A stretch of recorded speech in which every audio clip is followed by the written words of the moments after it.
turn off the vehicle. Officer, I'm just Unit 23-7, respond to. I'm a Patient. physician at Metro General. Doctor, this your vehicle? Yes, sir, I can show you register. Hands on the hood. When did you buy this car? This body cam footage was recorded on March 15, 2024 at 11:47 p.m. And the 10-second clip you just watched was the beginning of an incident that would cost the city $2.3 million. Dr. Marcus Williams just wanted to go home that night. He was exhausted after a 72-hour shift. But Officer Jake Miller had other questions in mind. Hello, I analyze real police body cam footage on this channel. If you follow this type of documentary content, don't forget to subscribe. These stories need to continue being told. Dr. Marcus Williams, a 42-year-old experienced cardiologist. He's been working at Metro General Hospital for 12 years. He has a perfect record, never received a traffic ticket in his life. No criminal record. That night, when leaving the hospital, he got into his 2022 black BMW 530i. This vehicle is completely legal. He bought it 2 years ago with the bonus he received after successful surgeries at the hospital. Officer Jake Miller is an 8-year experienced police officer. He works the night shift and patrols downtown during those hours. That night at 11:47 p.m., he notices Dr. Williams' BMW and decides to pull over. Let me ask you something I'm curious about. There were 5 to 6 other vehicles on the road at that time. Miller didn't stop any of them. He only chose the BMW. What do you think was the reason? Share your thoughts in the comments. Now let's examine what happened that night step by step from the body cam footage. The body cam recording starts at 11:47 and 23 seconds p.m. Officer Miller runs the vehicle's license plate through the system as he approaches the BMW. The result comes back clean. No warrants, no criminal records. But he still decides to pull over the vehicle. When Miller approaches the car, he illuminates the interior with his flashlight. Dr. Williams is sitting in the driver's seat, wearing hospital scrubs with a stethoscope around his neck. It's clearly visible that he's a healthcare worker. In the footage you just watched, Officer Miller appears to be initiating a routine ID check. Dr. Williams calmly states that he's a doctor, mentioning he's returning home after his shift. In a normal traffic stop, the procedure is ID check, registration check, proceed. But Miller chooses a different path. He asks, Dr. How long have you been driving this BMW? Is this question asked in a normal traffic stop? Dr. Williams calmly responds, about 2 years, and asks, is everything all right? At this point, you can see the change in Dr. Williams' facial expression on the body cam footage. He realizes where this situation is heading. Miller continues, how can you afford this car? Is it really yours? This question now crosses the boundaries of a normal traffic stop. Dr. Williams says he can show his hospital ID and vehicle registration. He states that everything is legal. But Miller doesn't stop. He says, I need you to step out of the vehicle. Dr. Williams asks why he needs to get out.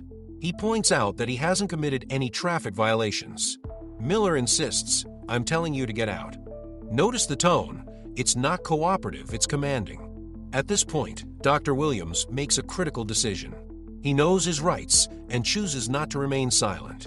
He starts recording with his phone. I'm recording this conversation. This is my legal right, he says. Miller tells him to turn off the phone, but Dr. Williams refuses. I'm not violating any laws, I'm just recording, he says. Calm but determined. He's exercising his rights and clearly stating this. As the conversation progresses, Miller calls for backup. Why?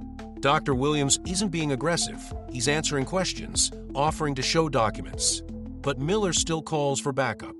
This is a decision that should be questioned in itself. A second police car arrives and Officer Davis enters the scene. Miller tells him, the suspect isn't cooperating, I couldn't complete the ID check. But the body cam footage shows something completely different. Dr. Williams is answering every question, offering to show his documents, and not displaying any aggressive behavior. Officer Davis assesses the situation differently. Perhaps he has more experience, perhaps he sees the situation more clearly. He asks Dr. Williams for his ID and vehicle registration. Dr. Williams shows both without any hesitation. Davis examines the documents and sees Dr. Marcus Williams, Metro General Hospital employee, clean record. The vehicle is registered to Dr. Williams. Everything checks out. Davis looks at Miller and says, "Everything looks clean, Jake." But Miller still isn't satisfied. He says, "I want to check how the car was purchased." Davis asks the critical question, "Do we have legal grounds for that?" Miller responds, "He's displaying suspicious behavior." At this point, Dr. Williams intervenes. "Officer, what suspicious behavior? I'm answering your questions, showing my documents, remaining calm." Indeed, what is Dr. Williams doing in the body cam footage? For 20 minutes, he's been answering questions, showing documents, staying calm, making no aggressive movements. Where's the suspicious behavior? Davis sees the situation more clearly. Perhaps he's encountered such situations before, perhaps he knows the procedures better. "Doctor, I apologize. We've checked the documents, everything is in order. You're free to go," he says. But Miller objects. "Davis, we haven't finished our work." Davis responds, "Jake, we have no legal grounds.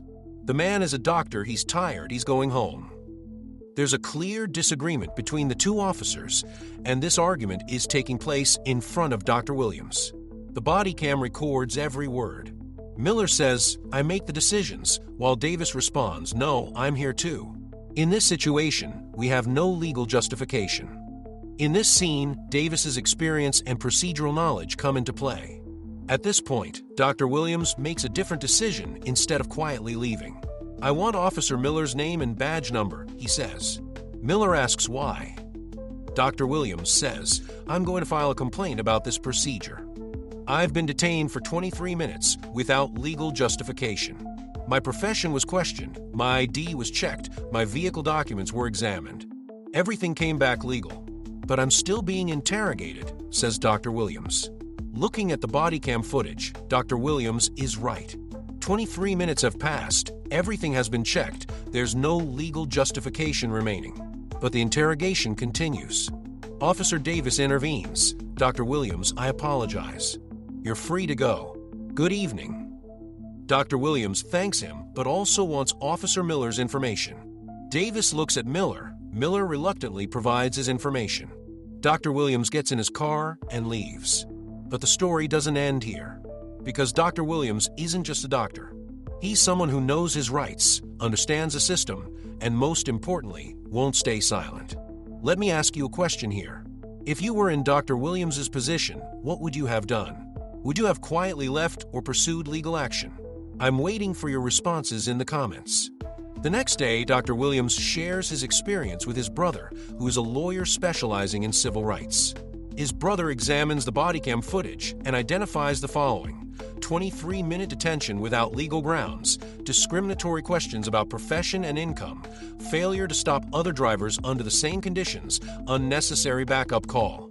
These elements are evaluated as federal civil rights violations.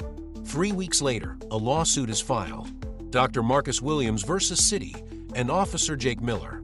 The lawsuit includes civil rights violations, racial profiling, detention without legal grounds, and emotional distress. $2.3 million in damages is requested. The city's initial response is to defend Officer Miller. They issue a statement saying our officer was conducting a routine check and the doctor didn't cooperate. This is a big mistake because the body cam footage shows exactly the opposite.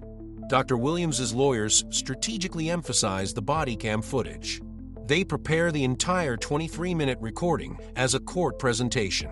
The footage shows Dr. Williams answering every question, showing documents, staying calm, using no violence. Officer Miller, on the other hand, continues interrogating without legal grounds and calls for backup. The court process lasted 6 months. Officer Miller testified and said he was conducting a routine check and observed suspicious behavior. But he couldn't satisfactorily explain what suspicious behavior that was. Dr. Williams' lawyers asked Miller why he didn't stop other vehicles that night. They received no answer. Officer Davis's testimony was crucial. He testified before the jury. When we checked the documents, everything was legal. There were no grounds to continue. This showed that even the second officer involved in the scene acknowledged the situation was wrong. In their defense, the city argued that Dr. Williams acted aggressively and threatened the officer by recording. But the body cam footage showed exactly the opposite. Dr. Williams spoke calmly, exercised his legal rights, and there was no threatening element. The jury watched the body cam footage 3 times. The entire 23-minute interaction. Conversations, tone changes, behaviors. They examined every detail. They deliberated for 4 hours. Result: $2.3 million damages awarded in favor of Dr. Williams. $800,000 in compensatory damages, $1.5 million in punitive damages. When reading the decision, the jury foreman stated the body cam footage clearly shows civil rights violations. When the decision was announced, Dr. Williams made this statement: "This wasn't just about money, it was about showing that this type of behavior is unacceptable. The system must work for everyone." Officer Miller was fired after the lawsuit. Internal investigation found him guilty of abuse of power and violation of department policies.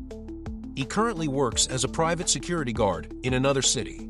Dr. Williams donated part of the compensation to a fund he established for people who face similar situations but cannot afford legal help. "This money comes from taxpayers. Some of it should go back to them," he said. Following this case, the city police department implemented new policies. What circumstances warrant vehicle stops and traffic controls were more clearly defined. Training programs on racial profiling were initiated. Body cam footage began to be regularly reviewed. But these changes couldn't bring back the 23 minutes drive Williams experienced. That night, he just wanted to go home. He was an exhausted doctor who had worked 72 hours at the hospital, but he was treated as a suspect for driving a car. This body cam footage is still accessible. 23 minutes of footage that cost a city $2.3 million. It clearly shows what systemic racism looks like. No shouting, no profanity, no physical violence. Just prejudices, questions, and one person's tendency to automatically view another person as suspicious. The Dr. Williams case also shows how critical body cam technology is. Who would have believed it without these recordings? But the camera recorded everything. Every word, every tone, every behavior. I'm curious in the comments, have you encountered such cases before? If you were in Dr. Williams' position, how would you have acted? Would you choose legal channels? Real stories will continue to be told on this channel, because these cases must not be forgotten. How the system works, sometimes how it doesn't work, everyone should know this. If you want to follow this type of documentary content, don't forget to subscribe and turn on notifications. See you in the next video.